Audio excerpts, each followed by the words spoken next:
দেখেন এই মানুষটা অনেকগুলো মাছের বরফ নিয়ে আসলো, সেটাকে অনেক ছোট ছোট করে টুকরো করলো, টুকরো করে সে সমুদ্রে ফেলে দিল।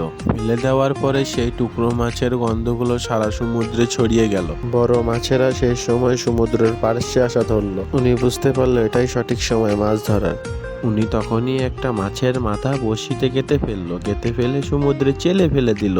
চেলে ফেলে দিয়ে সে তখনই দড়িটাকে ছাড়তে লাগলো। আস্তে আস্তে দড়িটাকে ছেড়ে একটা পাথরের সাথে অনেক শক্ত করে বেঁধে নিল। যখন সেটাকে বাঁধা হয়ে গেল তখন সে কিছুক্ষণ অপেক্ষা করলো। এবার সে আস্তে আস্তে পাহাড়ের সাইডে যেয়ে দড়িটাকে টানতে লাগলো। মনে হচ্ছিল বড়শিটাকে অনেক বড় একটা মাছ খাইছে। অনেক জোরে জোরে সে টানতে লাগলো। মাছটা কিছুতেই ঘাটে আসতে চায় না।